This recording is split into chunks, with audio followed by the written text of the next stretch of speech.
Can you see me? Well, you must be able to see me. You're looking right at me. Are you sure you can see me? Most people can't. The only ones who can see me are the ones whose hearts are full of courage and tenderness. You're sure you can see me?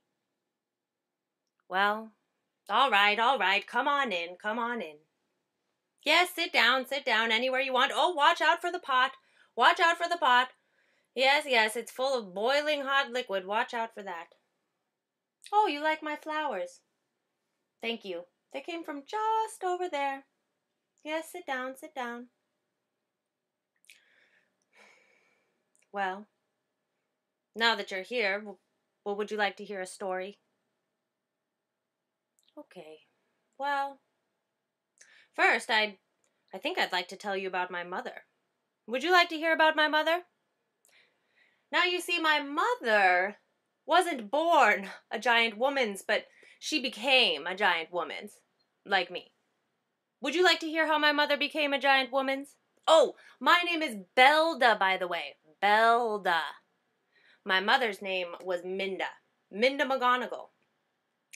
Now, when my mother was very little, just a baby actually, she went on a big adventure on a ship with her parents. And there was a shipwreck. And her parents, they died. And my mother, she was taken to an orphanage. And this orphanage was a terrible place.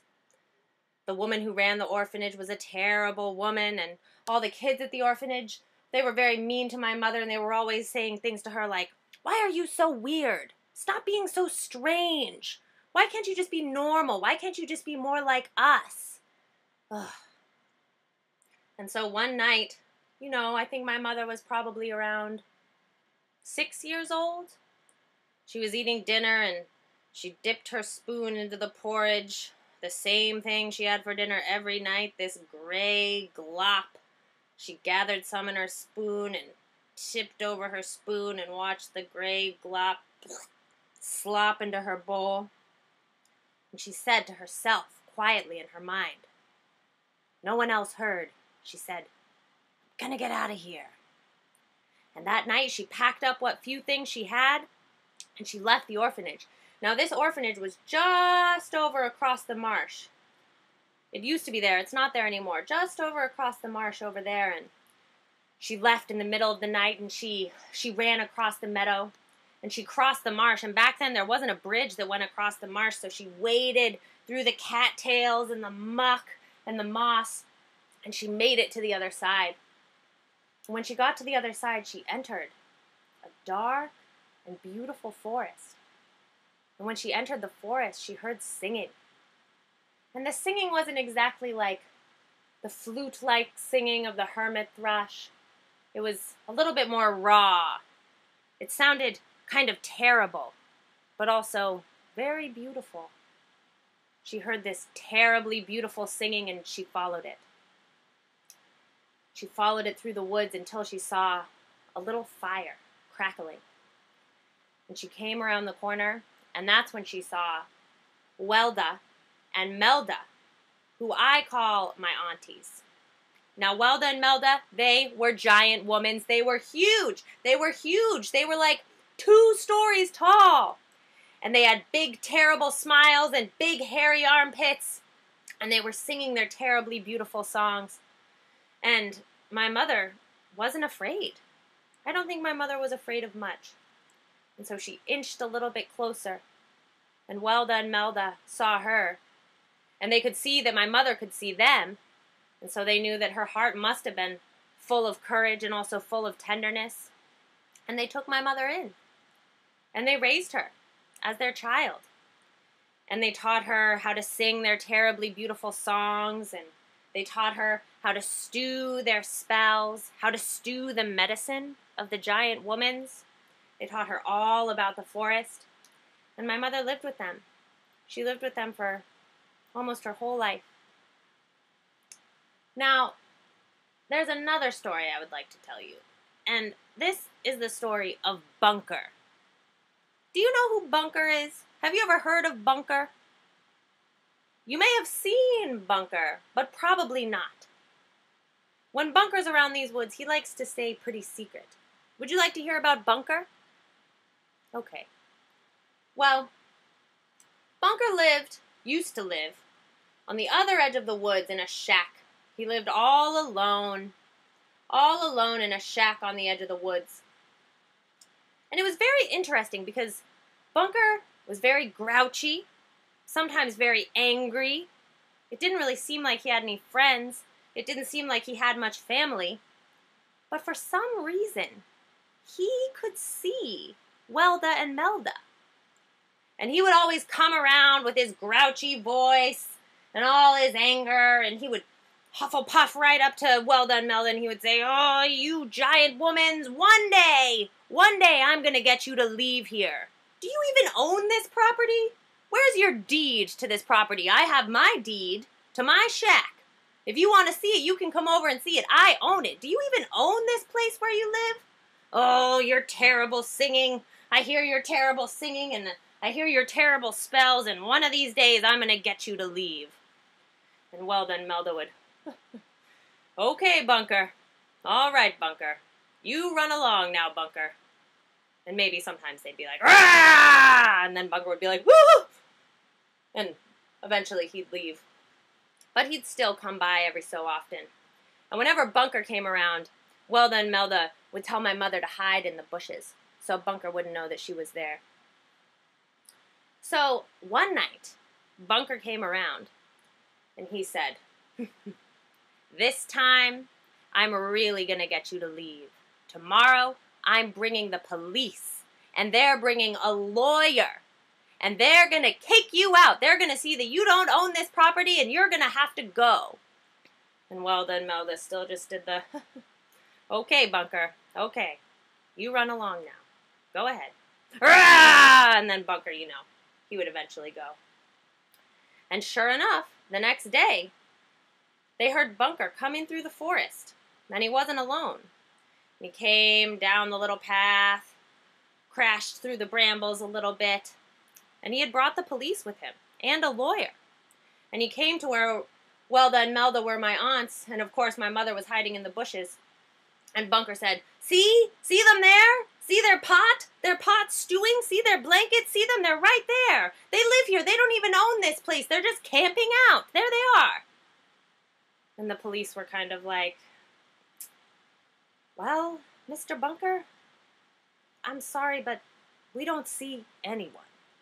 And Bunker said, "Are you kidding? They're right there. As plain as day. They're right there. I see them right now. They're laughing at us." And the police said, "Sorry, Mr. Bunker, but we have better things to do. Good day." And they walked away and left Bunker standing there looking at Welda and Melda. And he kind of just went, and turned around and then just muttering his way back to his cabin. So the next day, Bunker went to work. Now, Bunker worked for a corporation that made plastics. And Bunker had a very small cubicle. It was like a little miniature room inside of a bigger room. And a lot of times people in their cubicles, they'll have their computer, and sometimes they'll have a picture of their family, maybe a picture of their dogs, maybe a flower. People put all sorts of things in their cubicle, but Bunker didn't have anything in his cubicle. All he had was his computer. Because like I said, I don't know where Bunker's family was, and I don't think he had any friends. So he went to work, and he told us this story later, but the next day, Bunker went to work, and he was in his cubicle, and something very strange began to happen. Suddenly, the sound of all the people in the rest of the office typing on their computers, the sound got louder and louder, until it was almost deafening. And Bunker felt as though the walls of his cubicle were getting smaller and smaller and smaller, closing in. And he could hear other people talking in the office, but it sounded kind of like loud and fast, and he couldn't understand what anything was saying, and it was the walls closing in, walls closing in tighter and tighter until it became almost totally overwhelming to Bunker. He almost couldn't stand it anymore, so he got up from his chair and he left the office. He left the office right in the middle of the day. And he had actually driven his car to work, but he didn't get into his car. He just started walking. And he walked and he walked and he walked and he walked. He walked all the way back to the woods.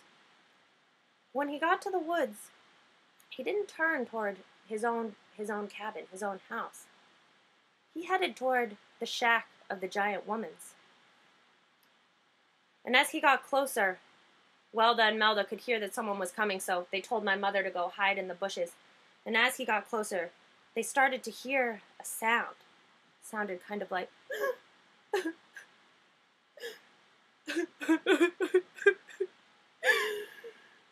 It was the sound of Bunker's tears. Bunker was sobbing with his whole body.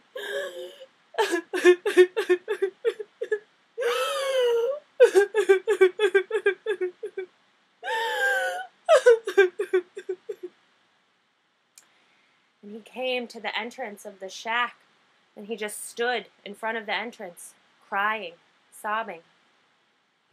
Now, Bunker had given my aunts, Welda and Melda, a lot of trouble over the years. A lot of trouble. And so when they first saw Bunker crying, they sort of gave him one of these.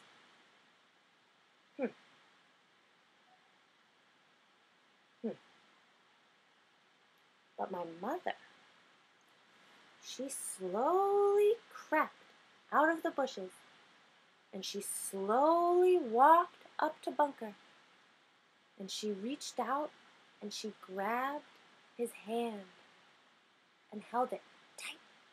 She grabbed his hand, and Bunker was still sobbing.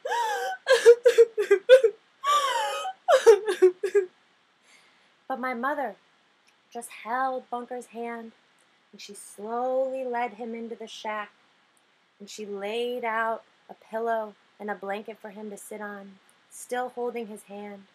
Still holding his hand, she sat him down, and she held his hand the whole night, and Bunker cried the whole night. It was as if he was crying all the tears that he'd never cried for his whole entire life. And finally, as dawn broke over the marsh, Bunker lay down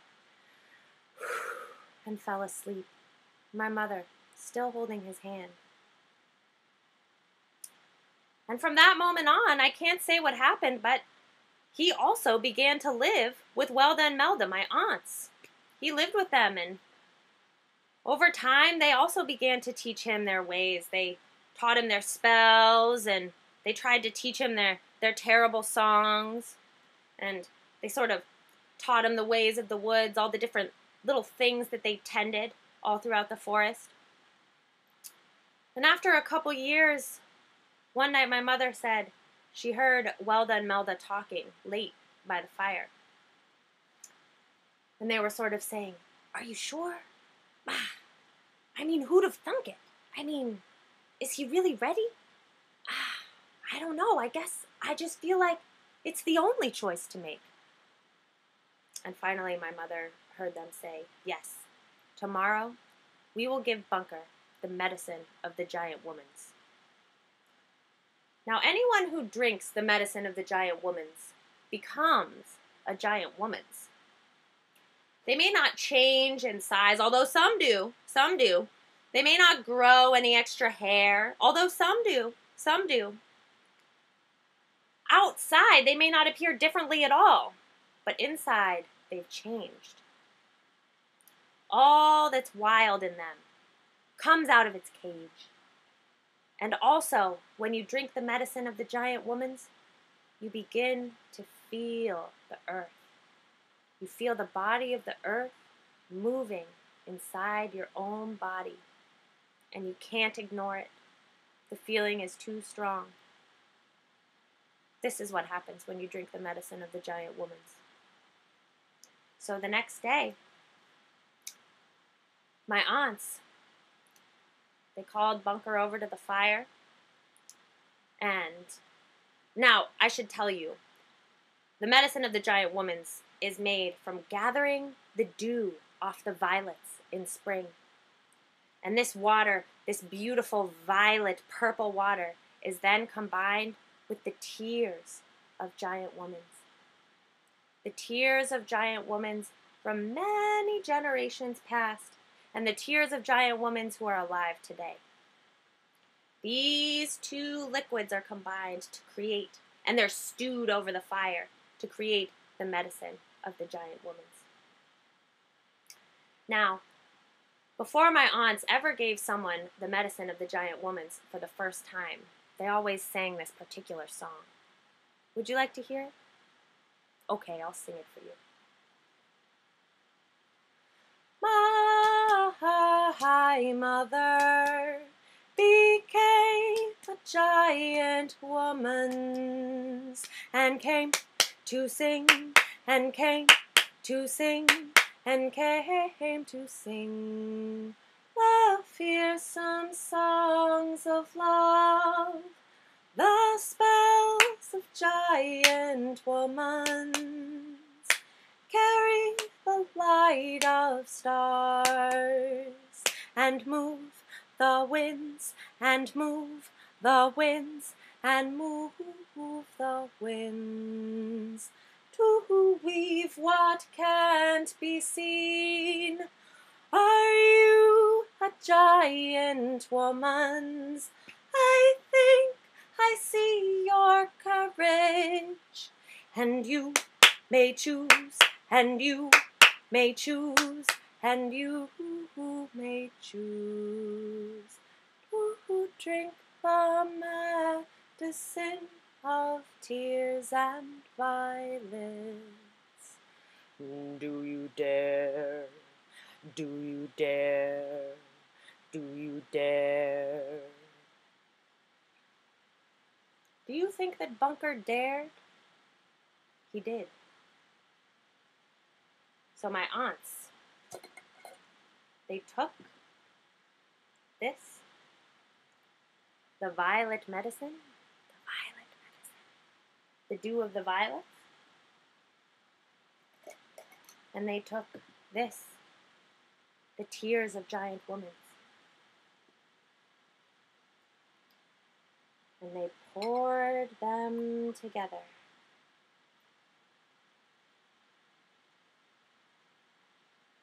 And the medicine was made. And Bunker drank it. And he became a giant woman's. And all around these woods, all the flowers that you see, it became Bunker's job to tend to those flowers, to help them grow. So any flowers that you see, you can know that Bunker was there, helping them along. And you might see Bunker in these woods. He's still wearing the same suit that he was wearing the day he left work. It's very tattered now. He's still wearing those same old shoes, but the sole is kind of flopping out, and you can see his big toe coming through the leather. But now he wears this beautiful green felt hat, and there's a little slit in the hat. And in the slit in the hat, Bunker will usually take a couple of the flowers that he's tending and put them inside his little green hat. So if you see a little hat moving through the woods with maybe a few blooms poking out, you might be seeing Bunker. So keep your eyes out for him. And now I wonder. I mean, you can see me. It's clear to me that your hearts are full of courage and tenderness. Would you? Would you dare to drink the medicine of the Vi? Well, I probably shouldn't even ask. Well, I already did ask. Would you dare to drink the medicine of the giant woman's?